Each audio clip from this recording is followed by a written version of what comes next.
안녕하세요.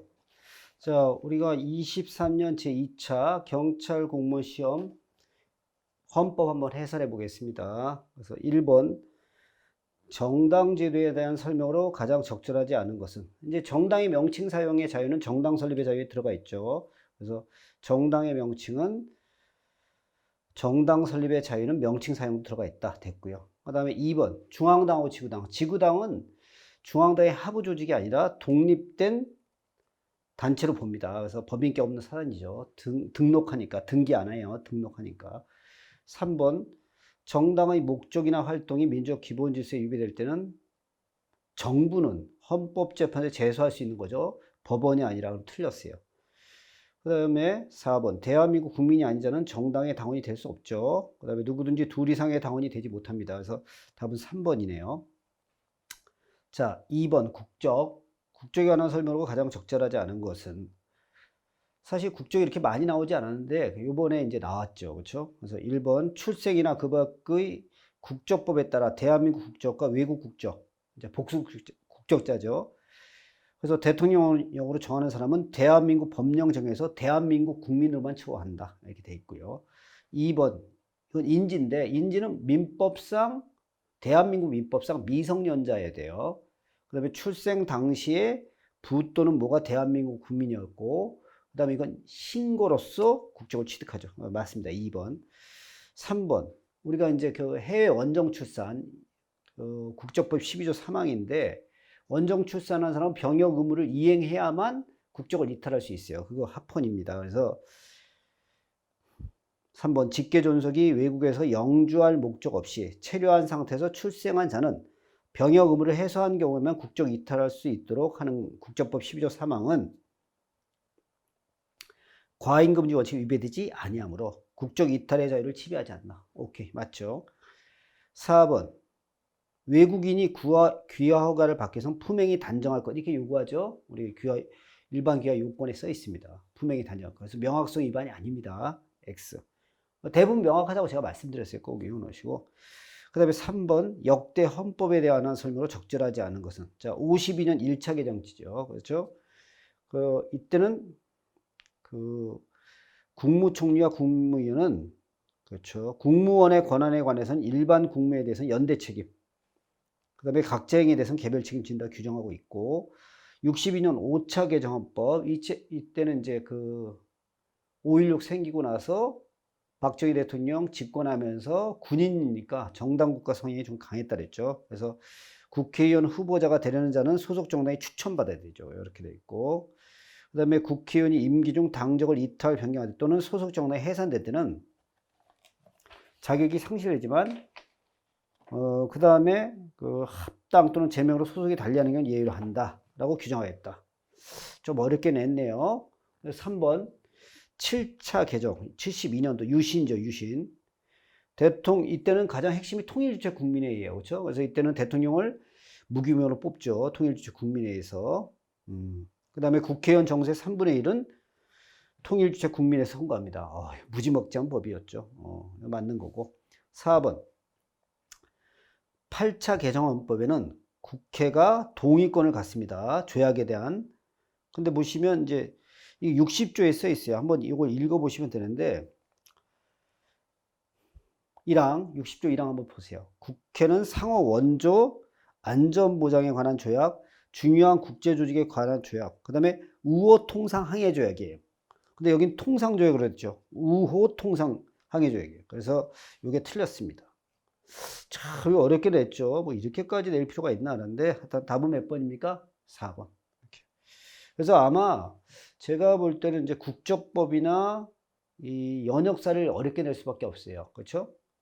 이 시험 문제가 조금 내는 시험에서는 범위가 어렵고 한정되어 있기 때문에 낼 수 있는 부분이 연역사하고 국적입니다. 나머지는 거의 기본서, 기본 원리 조금 알고 판례 풀면은, 그 다음에 최신 판례, 이게 루트예요. 뭐 형법 시험도 그랬잖아요. 똑같습니다. 그러니까 뭐 경찰학은 안 그래요. 똑같습니다. 그러니까 뭐 어려운 것 때문에 떨어졌다, 이건 다 거짓말이고, 기본적인 걸 잘 하셔야 돼요. 그래서 기본서 하시고, 그 다음에 기출문제 푸시고, 거기 있는 걸 싹 정확히 하셔야 돼요. 여기 있는 거 대강하고, 그 다음에 어려운 거 쓱 보고, 그럼 떨어지는 거예요. 그리고 많이 한다고 붙는 게 아닙니다. 지금도 보시면 정확한 지식이 중요하지. 그죠? 이 공부할 때 그걸 잘 생각하셔야 돼요. 자, 4번 법치주의. 옳은 거. 37조 2항은 일반적 법률 유보정이죠. 맞죠?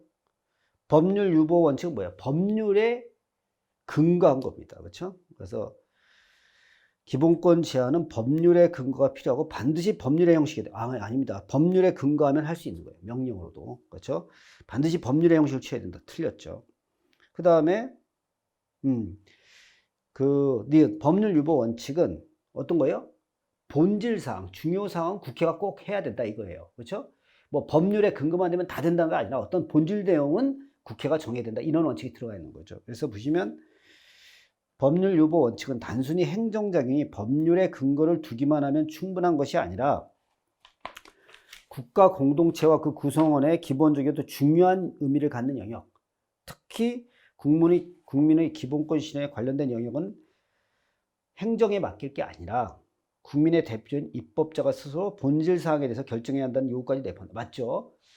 법률의 근거를 법률에 의해서 제한한다. 그럼 법률의 근거를 두면 되는데 법률의 근거를 둔다 해서 다 넘기면 안 되니까 본질사항은 그래도 국회가 정해야 된다 이 얘기죠.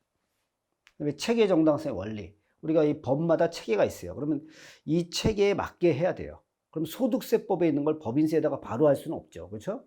그러면 이게 체계 정당성이 안 만들어서 바로 위헌이 되는 건 아니고 다른 원칙에 위반해야 돼요. 그렇죠? 합리적 이유가 있는지 따져봐야 되기 때문에. 그렇죠? 그래서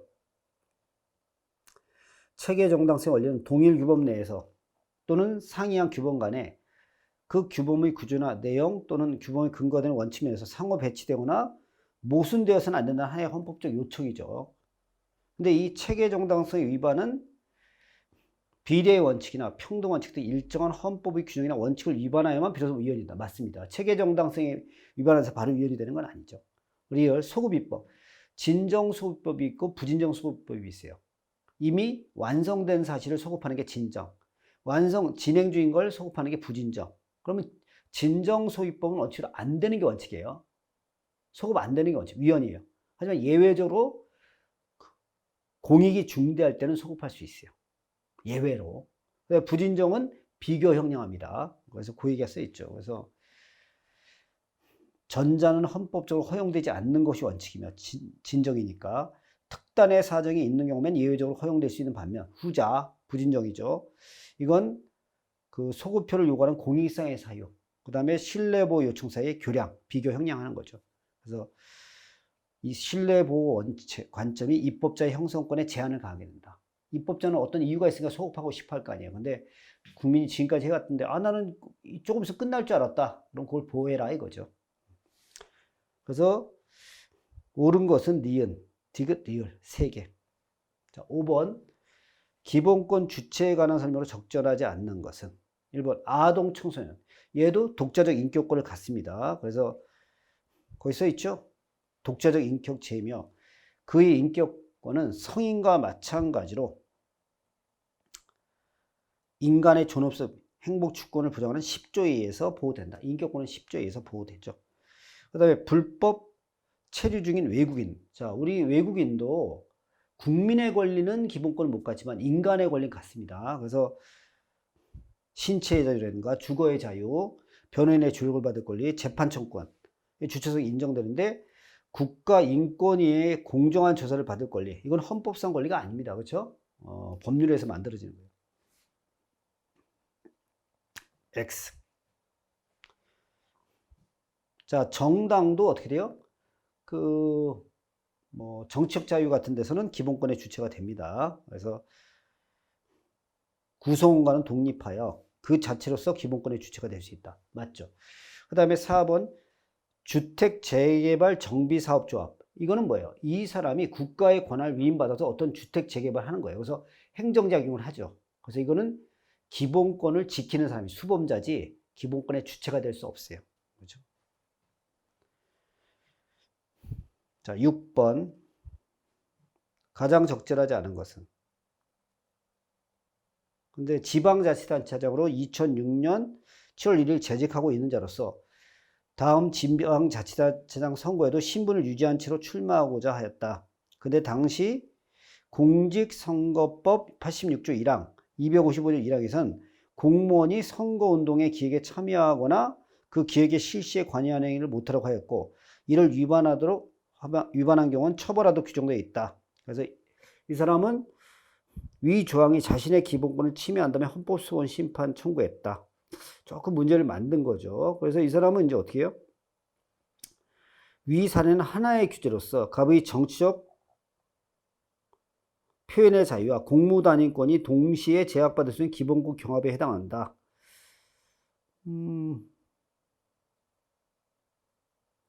그럴 수 있죠. 얘가 이제 지방자치단체장으로 나가야 되는데, 그럼 내가 공무단임권이 있는 거죠. 근데 선거운동하는데 선거운동 못하게 하니까 두 가지가 문제가 될 수 있어요. 그래서 동일한 주체에 기본권이 두 개가 나면 기본권의 경합이죠. 그러면 선거운동의 기획행위. 그렇죠? 그래서 이거는 뭐 선거운동을 기획하거나 이런 거잖아요. 그러면 공직 출마를 곧바로 제한하는 것이어서 정책 표현의 자유보다는 아니죠. 이거는 오히려 자기가 정책 활동하는 거니까 정책 표현의 자유입니다. 그래서 공무단임권을 침해하고 있는지 여부를 중심으로 해결한 게 아니라 정책 표현의 자유 침해를 갖고 본 겁니다. 그 다음에 3번 선거운동 기획 참여. 이거 명확성 위반 아니죠. 무조건 제가 이랬죠. 웬만한 거 다 명확하다고. 우리 기준으로 하는 게 아니기 때문에. 그렇죠? 4번 공무원이라 하더라도 지위를 이용하지 않고 사적인 지위에서 선거운동의 기획행위를 하는 것까지 금지하는 것은 합리적 차별 취급이라고 볼 수 없으므로 이 조항은 천국인 갑의 평등권을 침해한다. 맞습니다. 그래서 답은 2번으로 적절하지 않은 것. 7번 기본권 제한에 관한 설명으로 적절하지 않은 것은 긴급 재정 경제 명령. 이거는 어떻게 돼요? 재정 경제상의 위기에 대해서 비상 입법 조치하는 거죠. 긴급 재정 경제 명령이 있습니다. 내후 외환, 그죠? 천재지변. 이래서 재정 경제상의 위기에 있을 때, 그렇죠? 하라는 거예요. 법률의 효력을 가진 명령을 바라는 거예요. 긴급 재정 명령, 그렇죠?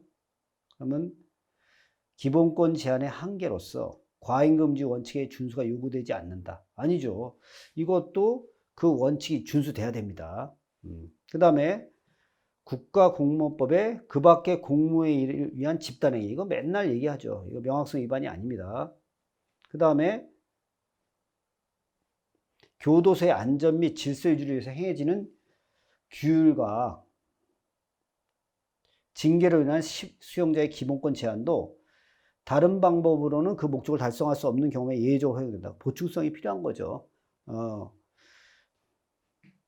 침해를 좀 덜 주고.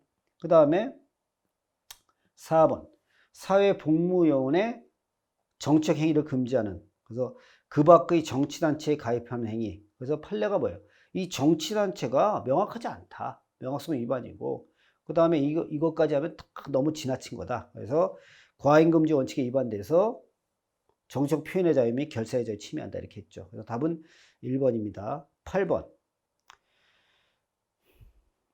자, 행복 추구권에서 도출되는 일반적 행동자유. 우리가 행복하다는 게 뭐예요? 내 마음대로 할 수 있는 거죠. 일반적 행동자유예요. 그렇죠? 그래서 교통사고 발생 시 사상자 구호 등 필요한 조치하지 않은 사람 형사적 처벌하는 거. 당연히 처벌해야 되지 않나요? 그렇죠? 그래서 이거는 과잉금지 원칙에 위반되어 일반적 행동자유를 침해한다. 아닙니다. X.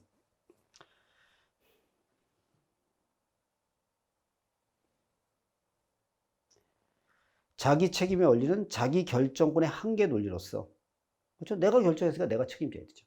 그래서 자기 결정권의 한계 논리로서 책임 부담의 근거로 기능하는 동시에 자기가 결정하지 않은 거, 결정할 수 없는 건 책임지지 않는 거예요. 그래서 책임의 환정 원리도 기능한다. 맞네요. 좋은 말이에요. 그렇죠? 그 다음에 교정시설의 1인당 수용 면적이 수용자의 인간으로서의 기본 욕구에 따른 생활조차 어렵게 할 만큼 지나치게 협소하다면, 제가 그때 그림 그릴 때 이렇게 잘 정도면 지나치다. 그러면 인간의 존엄성을 침해하는 거다. 그 다음에 일반적 행동자유는 보호할 가치 있는 행동만 보호하는 게 아니라 했어요. 그래서 위험한 행동 이런 거 다 보호한다 그랬죠. 그래서 대마를 자유롭게 수수하고 흡연할 자유도 일반적 행동 자유에 들어갑니다. 자, 답은 1번. 9번. 산업재해보상보험법에서 어떻게 해요? 그 근로자가 사망할 당시, 그럼 이제 사망하면 유족 보상을 해줘야 되죠. 대한민국 국민이 아닌 자로서 외국에 거주하고 있던 유족은 제외하다. 이렇게 된 거예요. 그러니까 지금 보상을 받아야 되는데 이 사람이 이제 유족 보상을 해주는 거죠. 재 피해 입어갖고 죽었단 말이에요. 근로자가. 그러면 이제 그 보상을 해주는데 유족이 받아야 되는데 그 유족이 외국에 거주하고 있는 유족은 제외되는 거예요. 그럼 왜 제외하느냐? 뭐 찾기 힘들다. 환자가 보니까 아니 뭐 이게 연락처가 있고 다 확인할 수 있는데 이거 갖고 왜 안 주냐? 그래서 이건 침해다. 이렇게 된 거예요. 그 다음에 2번 국회의원을 후원의 지정권자로 정하면서 도의회 의원, 시의원 제외하고 있는 거. 이거 평등권 침해입니다. 그렇죠? 옛날에는 이제 그 국회의원 그 다음에 이제 뭐가 있어요? 그 지방자치단체장, 서울시 갖고 이제 위헌받은 거예요. 그리고 더 늘린 거죠, 이제. 그래서 도의원, 시의원도 후원회에서 지정해서 제외하는 것은 평등권 침해다. 이렇게 된 거예요. 늘려온 거죠, 자꾸. 주정권자를. 그 다음에 국군 포로로서 억류 기간 동안에 보수를 지급받을 권리를 국내로 귀환하여 등록 절차를 거친 자에게만 인정하는 국군 포로 송환 및 대우에 관한 법률.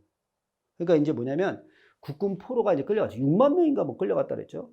근데 거기서 이제 송환되지 않은 사람. 그러면 억류되어 있는 기간. 그동안 이 사람은 이제 군인으로서 일한 거 아니냐. 그래서 이때 보수를 지급했는데 누구만 하냐면 국내로 귀환하여 등록 절차를 거친 사람만 돼요. 근데 이 사람은 지금 어떠냐면 자기 아버지가 북한에 끌려갔는데 거기서 송환되지 않고 거기서 돌아가신 거예요.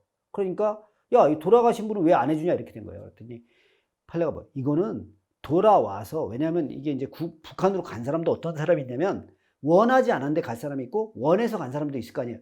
그걸 확인하는 절차가 필요한데 그 돌아가신 분은 확인할 수가 없다는 거예요. 그래서 못 해주는 거다. 합헌 평등원칙 위반 아니다 이렇게 되고 그 다음에 4번 사회복무요원에게 현역병 봉급에 해당하는 보수를 지급하도록 정한 그래서 교통비, 중식비, 실비 지급해요. 그러니까 지금 뭐가 뭐냐면 돈 지급한 게 문제가 아니라 지급 안 할 거 뭐냐면 사회복무원에게는 교통비, 중식비 이런 걸 주는데 의복 이런 비용을 안 줘요. 현역병은 옷을 주는데 왜 우리는 안 주냐 이렇게 따진 거예요. 근데 여러분 이유가 있지 않을까요? 얘는 근무 환경이 그 사회에서 일하는데 그런 거 지급할 필요가 없죠. 그래서 이거는 평등권 침해하지 않는다. 그 답은 몇 번이 좋겠어요? 2번. 자, 10번 직업의 자유. 사회복무요원에는 자, 복무기관의 장의 허가 없이 다른 직무를 겸하는 행위래요. 사회복무요원이. 군대 대신 그걸 하고 있는데 그거 하면서 딴 일까지 하려면 이거 이제 겸직하면 이제 허가 없이 겸직하면 경고 처분하고 횟수가 더해질 때마다 5일씩 연장 근무하게 하는 거예요. 그건 당연히 그렇게 제재를 가야 되죠. 직업의 자유 침해다. X. 자, 시설 경비업을 허가받은 경비업자로 하여금 허가받은 경비 업무 외에 경비원으로 종사하게 하는 것을 금지합니다. 그러니까 이거는 뭐야? 직무에 전념해라 이런 거예요. 근데 그 직무 전념을 해태하지 않고도 할 수 있는 게 있는데 일괄적으로 다 막아버렸죠. 이게 지나친 거죠. 그래서 과잉금지 원칙에 위반하여 경비업자의 직업의 자유를 침해한다. 시각장애인만 안마사 할 수 있죠. 합헌입니다. 그 다음에 4번 이게 이제 가까스로 합헌인데 변호사 자격이 있는 자에게 더 이상 세무사 자격을 부여하지 않는 그렇죠? 이건 직업의 선택의 자유를 침해한다고 볼 수 없다. 이건 가까스로 합헌됐습니다. 그래서 답은 몇 번이 좋아요? 1번. 11번 인터넷 언론사에 공개된 게시판 대화방에서 정당 후보자에 대한 지지 반대 글을 게시하는 행위 이건 사생활의 비밀의 자유가 아니죠. 그렇죠? 사생활은 공개되지 않는 자기 개인 생활이잖아요. 이건 드러내놓고 얘기하는 거니까 이 사생활이 아니라 오히려 표현의 자유 쪽으로 가야 되죠. 2번 공직자의 직무 집행과 직접적인 관련이 없는 개인적인 사생활에 관한 사항은 어떠한 경우에도 공적인 관심사안에 해당할 수 없다. 아니죠. 공직자는 여러 가지 문제점을 갖고 올 수 있기 때문에 사생활도 공적 관심이 대상이 되는 경우가 있어요. 왜? 뭐 어떤 여자랑 이 사람이 뭐 간통했다고 쳐보세요. 대통령 후보가. 그럼 사생활이죠, 사실. 그렇죠? 뭐 형법상으로 처벌되는 범죄 아니잖아요. 하지만 그런 문제가 대통령 후보의 도덕성, 청렴성에 대해서 국민들이 관심이 없겠어요? 그런 거는 공개해야 되죠. 그렇죠? 그래서 해당이 될 수 없다면 틀렸어요. 3번 공직선거에 후보자로 등록하고자 하는 자에겐 실효된 형을 포함한 근거 이상의 행위 범죄 경력에 관한 증명서를 제출하도록 하는 거. 아니 공직선거에 나오는 사람이면 도덕성과 청렴성이 되게 중요합니다. 그렇죠? 그러니까 우리가 이제 어떤 사람도 그런 얘기 하잖아요. 능력이 있으니까 도덕성, 청렴성이 없는 사람이라도 능력을 쓰자. 큰일 날 소리입니다. 그렇죠? 그건 도둑놈들을 자리에 앉혀놓으라는 얘기랑 똑같은 거예요. 그러니까 그런 법안을 만든 놈이나 그 법을 동원해서 들어오려고 하는 놈이나 다 똑같은 쓰레기들이죠. 그죠? 그래서 어느 사회나 벌 받아야 될 놈이 벌 안 받고 상 받아야 될 놈이 상 못 받으면 그 사회는 망하는 겁니다. 그렇잖아요. 벌을 주려고 그래도 우리 동네 사람이니까 벌 주지 마라. 그죠? 상을 줘야 되는데 저 새끼는 나하고 다른 놈이니까 주지 마라. 이런 사회가 망해가는 겁니다. 그죠? 우리나라도 그런 분들 많잖아요. 자, 이렇게 돼 있고, 그래서 이런 사람도 실효된 형 다 보여줘야 돼요. 그죠? 그리고 공직사회면 자기를 다 보여줘야지. 그리고 막 국민의 세금으로 월급을 받아 처먹으면서 나 이 생활은 공개하지 않겠다. 못된 놈이죠. 어떻게 보면. 권력은 다 누려요. 대접받을 거. 그렇죠? 그 다음에 4번 금융감독원의 4급 이상 직원의 재산 등록. 우리가 이게 병명 등록하는 건 위헌이었지만 공무원이 이거는 재산 등록하는 거는 합헌이라고 그랬어요. 그렇죠? 침해하는 게 아닙니다. 그래서 답은 2번. 12번 적절하지 않은 것은 대학의 자율권은 헌법상 권리죠. 그래서 37조 2항에 따라 제한될 수 있고 대학의 자율의 구체적인 내용은 법률이 정하는 바에 의해서 보장됩니다. 그렇죠? 우리가 교육의 자유에 보시면은 그런 조문이 써 있습니다. 그렇죠? 그래서 31조가 거의 마법이죠, 마법. 교육에 관해서 다 이건데 4번 보세요. 31조 4항 교육의 자주성, 전문성, 정치적 중립성 및 대학의 자율성은 법률이 정하는 바에서 보장된다. 그렇죠? 그래서 법률에 보장이 돼야 됩니다. 그 다음에 2번 학교 정화구역 내에서 극장시설이 영업을 금지하는 거. 이거 예술의 자유 과도하게 침해하는 거죠. 그래서 그렇잖아요. 대학생들 같으면 영화 봐야 되고 그 다음에 중등학교, 고등학교 같은 경우도 어떻게 해요? 이 예술 영화나 청소년 영화 볼 수 있는데 다 금지하고 지나친 거죠. 행정 편의주의죠. 자, 그 다음에 구영화진흥법이 제한 상영과 상영 등급 분류의 구체적 기준을 영상을 등급위원회 규정에 위임하고 있는 것은 포괄 위임 금지 원칙에 위배되지 않는다. 이건 위임된다고 했어요. 위반된다고.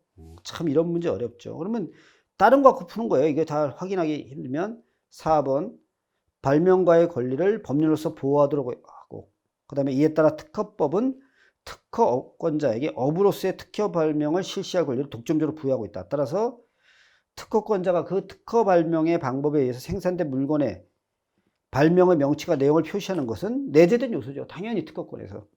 그래서 이것을 제한하는 것은 특허권에 대한 제한이라고 보여야 된다. 맞습니다. 그렇죠? 그래서 3번을 모르더라도 1, 2, 4에서 유추할 수 있죠. 그래서 3번은 찾아낼 수 있을 것 같습니다. 그렇죠?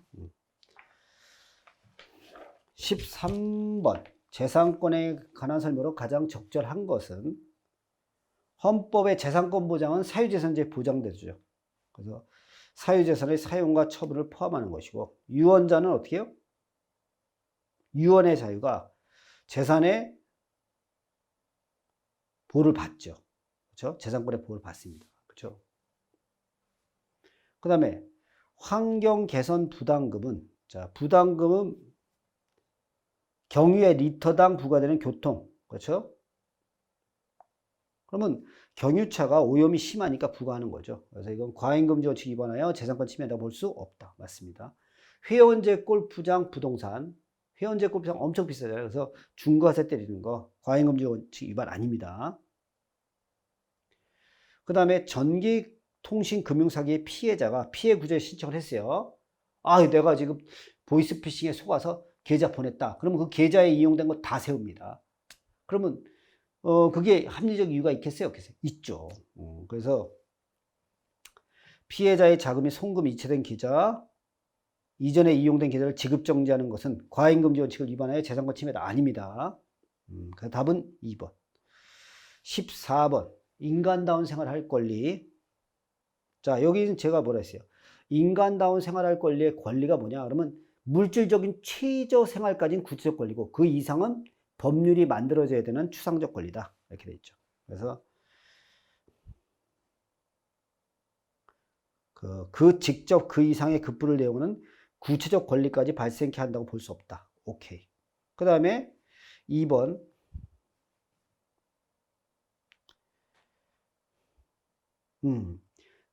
이게 지금 국가가 행하는 최저 생활 보상 수준 있잖아요. 이게 인간다운 생활 권리 침해냐? 그렇죠? 그럼 어떻게 돼요? 그 보장 내용만 보는 게 아니라 전체를 다 봐야 됩니다. 총괄적으로 수준을 판단해야 됩니다. 맞습니다.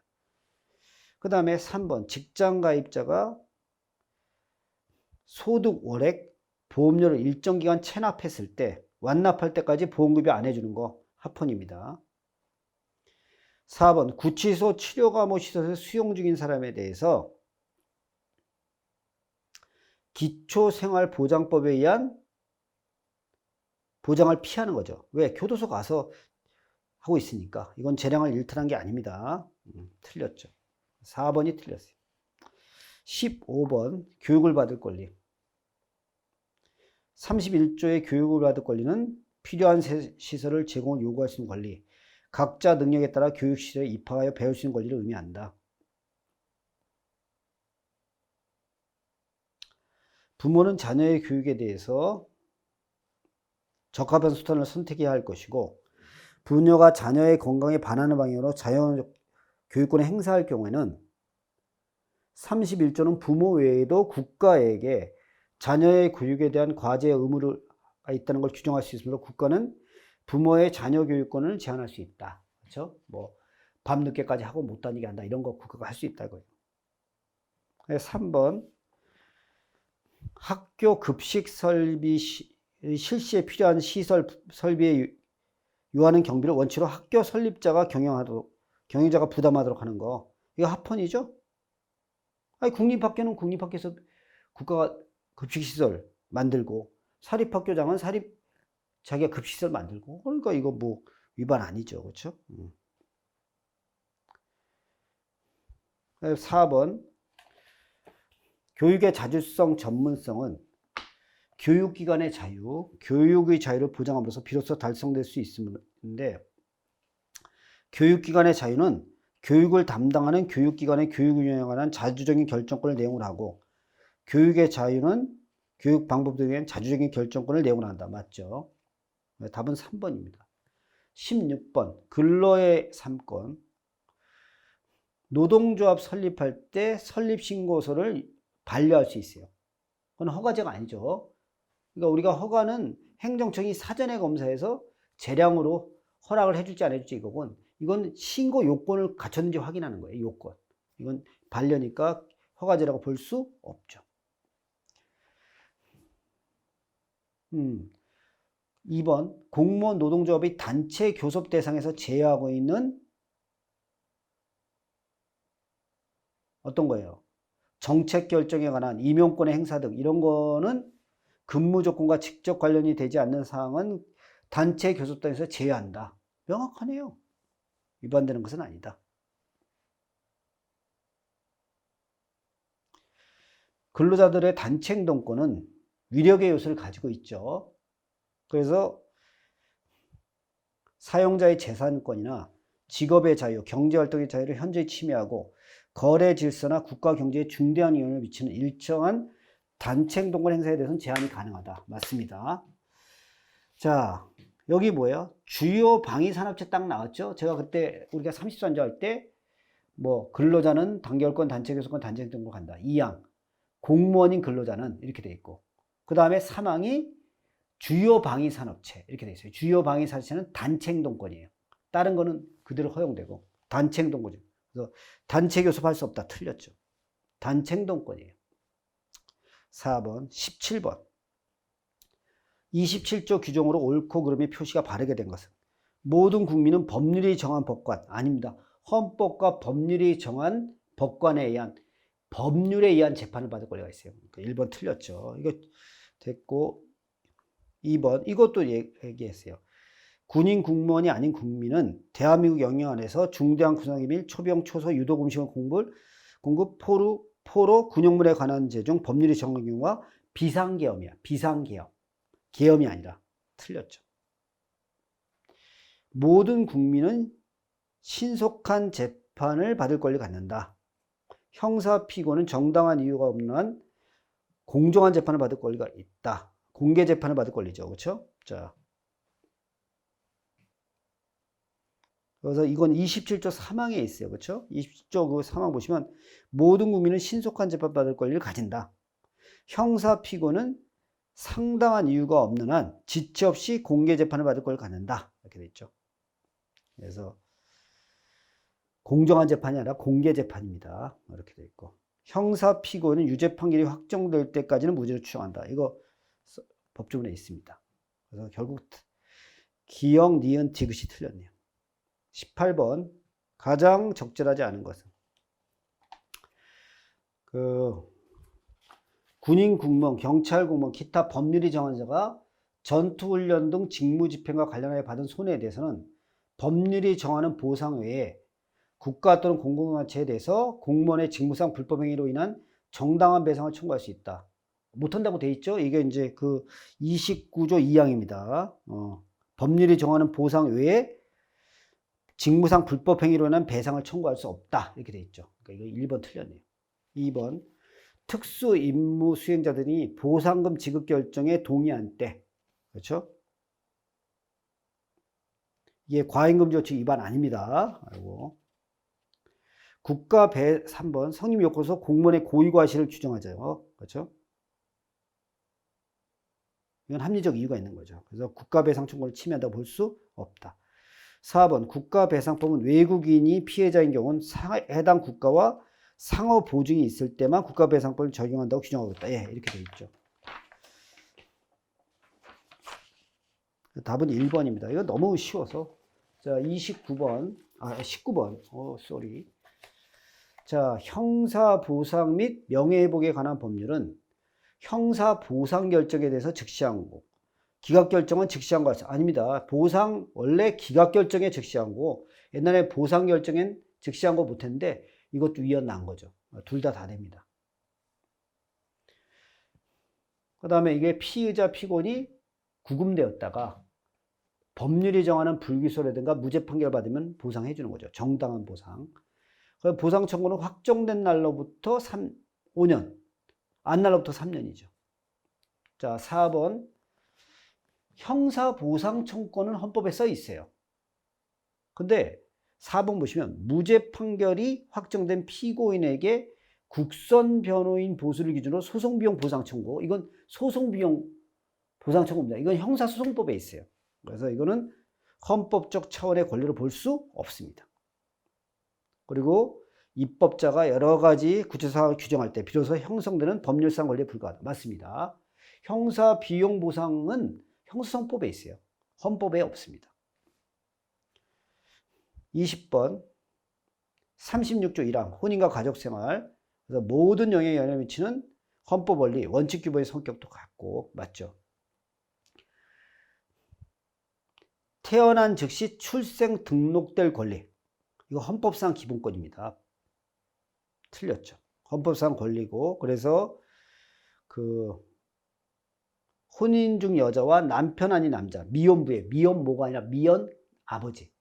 아버지가 출생신고를 못하게 돼 있어요. 법에서. 이건 침해다 이거죠. 최근에 나온 판례죠. 그 다음에 3번 사실혼 배우자에게 상속권을 인정하지 않아요. 민법에서. 왜? 사실혼은 애매한 면이 많거든요. 그래서 이건 합헌입니다. 침해하는 게 아니죠. 그 다음에 부모가 자녀의 이름을 지어주는 거. 이거는 뭐예요? 행복하죠. 내가 내 딸, 내 자식 이름 짓는 거 얼마나 행복하겠어요. 10조. 그 다음에 혼인과 가족생활의 자율 36조 1항에 의해서 보호됩니다. 네, 다 했습니다. 그래서 답은 2번이죠. 지금까지 보면은 이게 이제 문제를 잘 만들었어요. 사실 20개 정도 만들면서 이렇게 문제 만들기 쉽지 않거든요. 우리가 뭐 만들어 놓은 문제는 뭐 좀 비판할 수 있겠지만. 근데 결국 뭐예요? 지금 보시면 이게 우리가 이제 범위가 한정되다 보니까 이분들이 지금 갈 수 있는 방향이 딱 정해져 있는 거예요. 제가 그때도 그랬잖아요. 이게 헌법은 기본서 공부할 때가 조금 어렵습니다. 그래서 기본서에서 원리가 너무 막연하기 때문에. 왜냐면 그 형법 같으면 요건과 효과 딱딱 나오는데 이거는 행복추구권 막연해요. 그래서 그런 면이 있기 때문에 요거를 이제 어느 정도의 아웃라인, 제가 볼 때는 여기서 뭐 완벽하게 될 수가 없어요. 그래서 여기서 이게 사회권이 뭐고 민주주의가 뭐고 이런 원리 딱 배우시고 그 다음에 바로 기출 판례 이거 샅샅이 하셔야 돼요. 기본서하고 기출 판례하고 그 다음에 이제 최신 판례 이렇게 되어 있는 거예요. 지금 똑같습니다. 이거 헌법은 다 이거니까. 그렇죠? 그리고 요새는 이제 조문 문제를 내는 수밖에 없죠. 조문. 그래서 꼭 판례를 읽기 전에 조문을 보셔야 돼요. 좀 귀찮더라도. 그리고 조문이 몇 개 안 되니까 특히 조문을 꼭 읽으시고 지금도 조문 갖고 문제를 많이 만들어요. 이거 좋은 추세예요. 사실은 판례 하나 외우는 것보다 더 중요한 게 조문이에요. 이 조문을 곱씹다 보면 굉장히 많은 걸 느낄 수 있거든요. 그래서 지금 이거는 아주 좋은 출제 같아요. 그리고 이제 제가 아까도 얘기했듯이 국적법 같은 데도 그 다음에 그 연역사 이게 어쩔 수 없어요. 이거 지금 여기서 시험 문제를 어렵게 낼 수 있는 부분이 여기밖에 없기 때문에 앞으로는 이쪽이 좀 더 어렵게 나오지 않을까. 근데 이건 100점 맞으려고 여기 다 할 필요는 없어요, 여러분. 솔직히. 다 할 수도 없고. 그걸 어떻게 다 해요. 근데 그러니까 여러분들은 그냥 그 기출문제 있는 것만 보시고, 그렇죠? 그러면 충분합니다. 기본서하고. 그래서 여러분이 나중에 공부하실 때도 이거 잊지 마시고, 자, 기본서 보시고, 기본서 할 때, 이거 너무 어렵고 막연하다. 그래서 너무 괴로워할 필요 없어요. 결국은 판례로 갈 수밖에 없습니다. 조문하고. 조문 몇 개 안 되거든요. 조문 몇 개 안 돼요. 그냥 조문도 내용이 어려운 게 아니라 그런 몇 가지 의미만 있으니까 그것만 잘 보시면 돼요. 조문. 그 다음에 판례 보시고. 이건 뭐 어쩔 수 없습니다. 워낙 헌법은 모든 법이 다 나오기 때문에 그 판례들을 하나씩 보시는데 뭐 다 볼 수는 없죠, 솔직히. 그래서 저는 이제 기출된 판례하고 그다음에 최신 판례 이렇게 하시면 된다고 봐요. 그리고 국적법은 뭐 우리가 하는 거고. 그다음에 연역사는 딱 교과서 나온 정도 하시면 됩니다. 그렇게 하지 그 이상을 뭐 맞겠다 그래서 뭐 다 한다. 그건 내가 볼 땐 자살행위고 절대 그렇게 하시면 안 돼요. 시험 문제에서는 주는 문제 잘 맞춰야 돼요. 늘 말씀드리지만 어려운 문제를 맞춰서 합격하는 게 아니라 쉬운 문제를 안 틀려서 합격하는 겁니다. 하여튼 수고하셨습니다.